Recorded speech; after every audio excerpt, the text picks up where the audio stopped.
Hello दोस्तों, नमस्कार। फिर से झारखंड न्यूज़ प्लानों में आप सभी का स्वागत है। दोस्तों, आज हम बात करेंगे जेएसएससी झारखंड सहायक आचार्य प्रतियोगिता परीक्षा 2023 को लेकर के। और इसमें मैं ये बताऊंगा कि आखिर सुप्रीम कोर्ट में जो अभी केस हुआ है सीटेट और बीएस जेटेट के बीच में, उसकी सुनवाई कब होगा और उसमें किसकी होगी जीत, इसमें पूरा तथ्य के साथ बताऊँगा। और साथियों, ये भी मैं बताऊँगा कि अब होगी सीधी नियुक्ति 2012 नियुक्ति नियमावली के अनुसार 26,000 शिक्षक एक शिक्षक भर्ती। पहले 26,001 शिक्षक भर्ती परीक्षा होगी, तब होगी न्यू जेटेट 2024। और जेटेट 2016 पास अभ्यर्थी को फिर से फॉर्म भरना होगा या नहीं भरना होगा, इस वीडियो में मैं पूरा बताऊंगा। और ये भी मैं बताऊंगा कि ये परीक्षा अगर सुप्रीम कोर्ट में अगर कोई ऐसा आता है, अगर सीटेट जीत जाते हैं तो फिर इसकी परीक्षा बहुत जल्द होगा, यानी चुनाव से पहले होगा या फिर चुनाव के बाद होगा। मैं इस वीडियो में पूरा जानकारी दूंगा। अगर हमारे चैनल पर पहली बार आप वीडियो देख रहे हैं तो चैनल को सब्सक्राइब कर दीजिएगा और बेल आइकन घंटी को प्रेस कर लीजिएगा, ताकि इसी तरह से मैं कभी भी मतलब इस तरह का वीडियो डालूं, कोई नया न्यूज़ डालूं तो आपके नोटिफिकेशन के माध्यम से तुरंत आपके मोबाइल पर शो कर जाए। तो चलिए, मैं बिना देर के मैं डिस्कस करता हूं, एक एक पॉइंट को मैं बताता हूं। सबसे पहली बात मैं ये बता देना चाहता हूँ कि सबसे पहली बात ये मैं चर्चा करना चाह रहा हूँ कि जेएसएससी जो झारखंड सहायक आचार्य प्रतियोगिता परीक्षा 2023 में निकला है, और उसमें कई कारणों से हाई कोर्ट सुप्रीम कोर्ट के चक्कर में अभी तक परीक्षा अटकर में लटका हुआ है, और अभी भी इसका केस सुप्रीम कोर्ट में चला गया है। दोस्तों, मैं बताते चलूँ कि बीआरसी पीआरपी के चलते हाई कोर्ट 1 महीना तक के लिए झारखंड हाई कोर्ट ने रोक लगा दिया था। और उसी के चलते जो है सो, हालांकि डेट मिल गया था, दिसंबर में इसका परीक्षा हो जाना निश्चित था, सबका फॉर्म भी फिलअप हो चुका था। लेकिन बीआरपी सीआरपी केस कर चुके थे 50% नियुक्ति अपना आरक्षण के लिए, जिसके वजह से सरकार नहीं दी थी, तो उसको हाई कोर्ट में फिर रोक लग गया था। फिर 1 महीना बाद सुनवाई हुआ तो फिर उसको फिर से फॉर्म भरने के लिए चालू किया गया। फिर दोबारा क्या हुआ कि उसका डेट निकला कि 10 जनवरी से परीक्षा होगा। लेकिन फिर से क्या होता है, सुप्रीम कोर्ट में अपना सीटेट अपना मांग को लेकर के गए थे कि हम लोग को बहुत दिनों से झारखंड में नियुक्ति नियमावली के अनुसार कभी हम लोग को मौका नहीं मिला है, हम लोग को जेटेट नहीं हुआ है, इसलिए हमको इसमें बहाली के लिए मतलब शामिल कर लिया जाए, हम लोग को भी फॉर्म भरने दिया जाए। तो उसमें उन लोग का भी नियुक्ति नियमावली के अनुसार हाई कोर्ट में अपना जो क्या बोलते हैं केस किए थे, तो उनका भी जजमेंट आया और उनको भी फॉर्म भरने के लिए मौका दिया गया। उसमें 3 महीने का टाइम दिया गया कि कम से कम पढ़ने के लिए मौका दिया जाए। ऐसे स्थिति में 10 जनवरी को भी परीक्षा कैंसिल हो गया। अब इसमें क्या होगा, बार बार जो है सो केस के चलते ये परीक्षा फ़िलहाल अभी तक नहीं हो पाया है। लेकिन इसमें एक प्रश्न उठता है कि आखिर परीक्षा होगी कब। अब इसमें सुप्रीम कोर्ट में कब होगा इसका सुनवाई, तो मैं बता देना चाहता हूँ 5 तारीख को, यानी 5 अप्रैल को सुप्रीम कोर्ट में इसका जजमेंट आना उम्मीद है कि ये फाइनल होगा। उम्मीद है, हो सकता है कि एक और हियरिंग चला जाएगा तो और हथकड़ में लटक जाएगा, इसका बहाली और भी बढ़ सकता है। लेकिन उम्मीद है कि लास्ट हियरिंग आपकी 5 तारीख को फाइनल हो जाएगा। और उम्मीद था, देखिए जिस तरह से सीटेट अपना मांग को लेकर के गए थे कि हम लोग को बहुत दिनों से बहाली नहीं हुआ है, तो हम लोग को भी शामिल कर लिया जाए। तो इसमें भी जेटेट को भी कहना है कि हम लोग के भी बहुत दिनों से इसी को लेकर के जा रहे हैं, नया केस करने जा रहे हैं सुप्रीम कोर्ट में फिर से। सीटेट और बीएस जेटेट तो हुआ है, लेकिन अब 2012 नियुक्ति नियमावली के अनुसार मांग कर रहे हैं कि बहुत सारे बच्चों को जो है सो 2012 नियुक्ति नियमावली के अनुसार अभी भी जो है सो बहाली प्रक्रिया में शामिल किया जा रहा है। बहुत लोगों को नियुक्ति पत्र भी दिया जाएगा, सीधी काउंसलिंग किया जाएगा। जबकि 2016 जो डेट पास है उसको एक बार भी मौका नहीं मिला है, तो ये जेटेट पास वालों के साथ अन्याय हुआ है।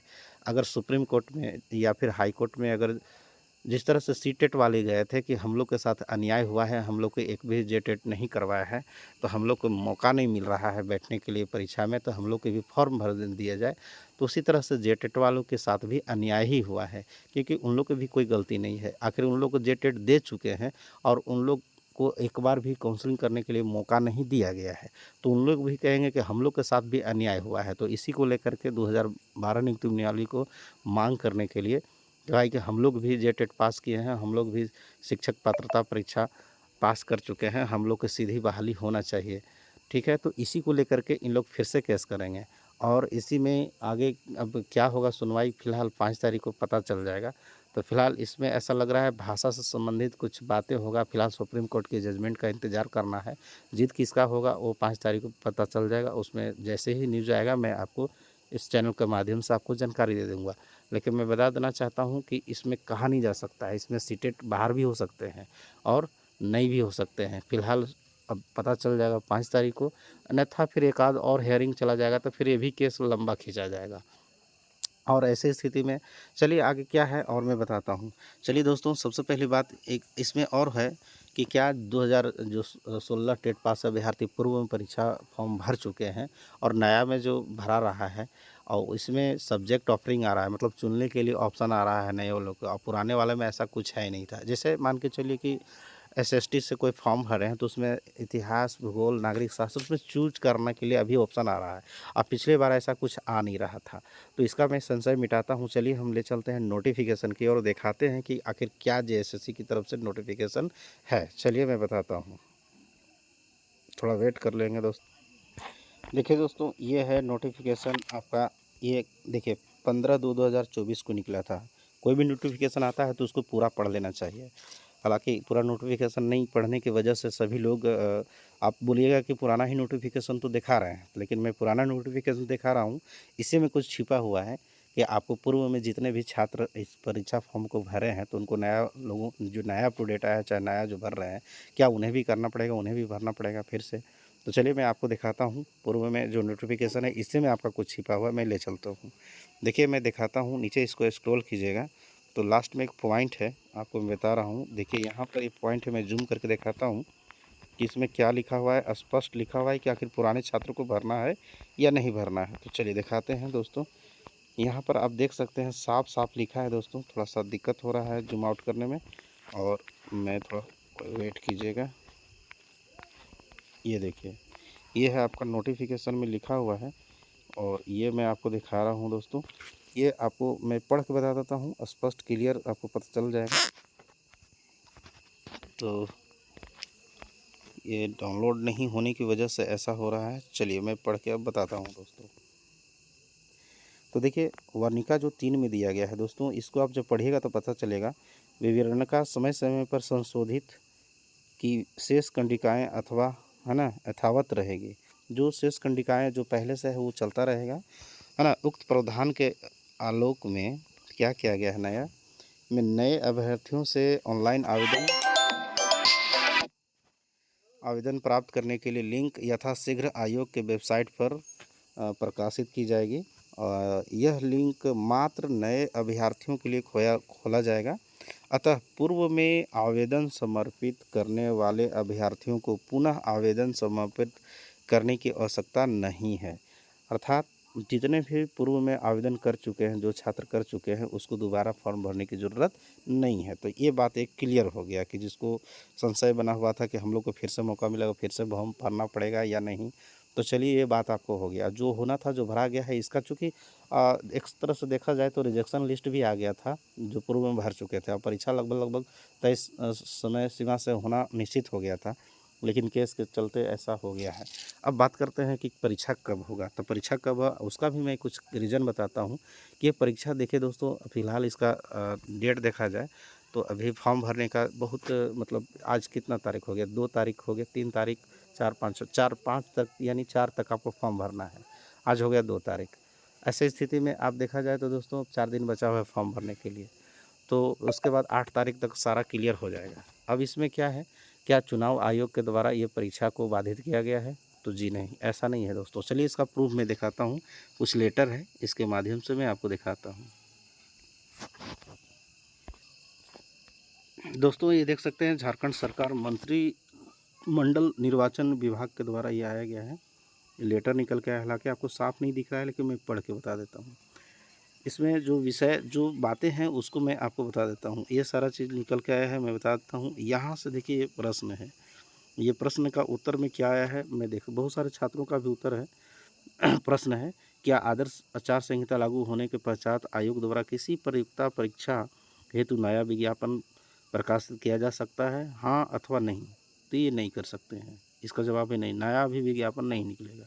दूसरा प्रश्न है कि यदि नियुक्ति संबंधी विज्ञापन पूर्व में प्रकाशित है तो क्या आदर्श आचार संहिता लागू होने के उपरांत परीक्षा हेतु आवेदन पत्र प्राप्त किया जा सकता है अथवा नहीं, तो हाँ, आवेदन पत्र प्राप्त कर सकते हैं। जैसे अभी देख सकते हैं जो जितने भी नए अभी फॉर्म मांगा जा रहा है, इसी के आधार पर मांगा जा रहा है।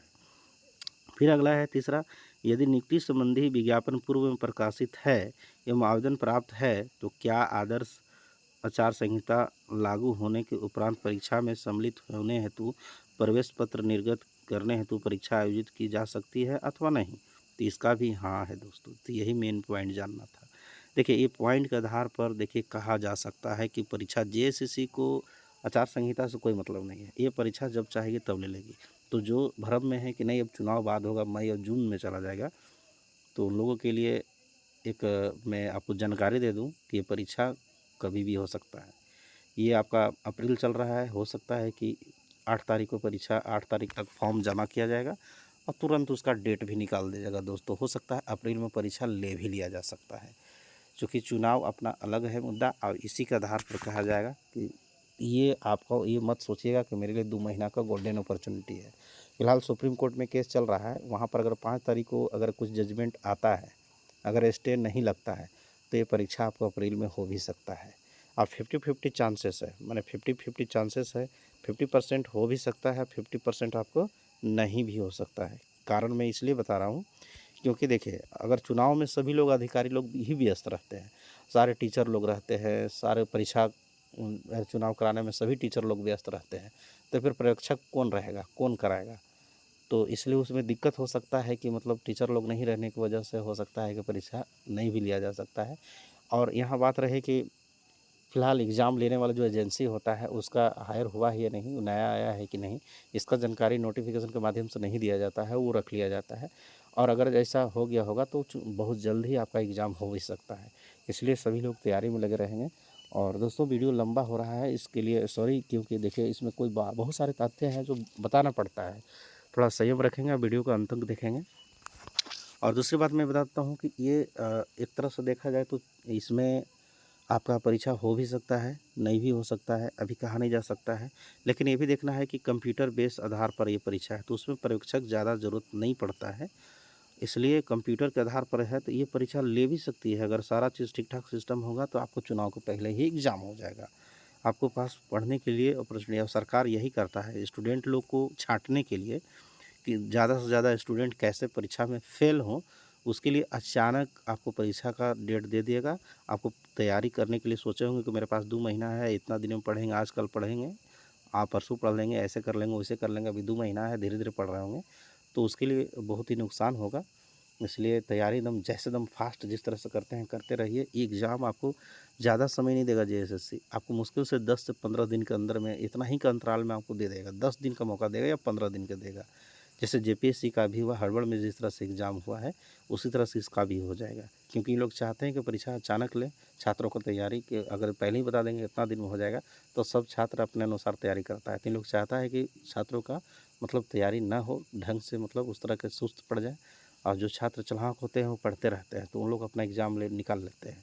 और जो छात्र सोचते हैं कि आज करेंगे, आप परसों करेंगे पढ़ाई, वो सोचते हैं कि मेरे पास 2 महीना का वक्त है, चुनाव बाद होगा, तो उनके लिए फिर नुकसान होगा और फिर वो पढ़ भी नहीं पाएंगे कम समय में। इसलिए आज से ही आप लोग लग जाएंगे, जो भी पुराने कैंडिडेट हैं, जेटेट 2016 पास अभ्यर्थी हैं। केस एक अलग मुद्दा है, वो केस करने वाले जाएंगे, केस करेंगे, उसका जो होगा निर्णय होगा। क्योंकि अभी तक हाई स्कूल में भी केस चलता रहा था सुप्रीम कोर्ट में। अब इधर हाई स्कूल की नियुक्ति भी हो गया था, उसके बाद बहुत दिनों के बाद इसका जजमेंट आया था। नियुक्ति पर कोई प्रभाव नहीं पड़ा और सभी लोग नियुक्त होकर के अपना नौकरी भी कर रहे हैं, तो उसमें केस में ज़्यादा कोई फ़र्क नहीं पड़ता है। नियुक्ति मामले में ज़्यादा रोक नहीं लगाता। स्टे अगर लगाना रहेगा तो 5 तारीख को लग जाएगा या फिर 10 दिन और टाइम लेगा। ऐसे स्टे नहीं लगा सकता है, क्योंकि सरकार का बहुत ही बड़ा मतलब एक निर्णय है, सरकार के विरोध में कोर्ट भी नहीं जाना चाहती है। तो ये था आज का न्यूज़ दोस्तों। हमारे वीडियो पर पहली बार आप आए होंगे, चैनल को सब्सक्राइब कर लीजिएगा। और चलिए, वीडियो को अंत तक देखने के लिए शुक्रिया, और वंदे मातरम।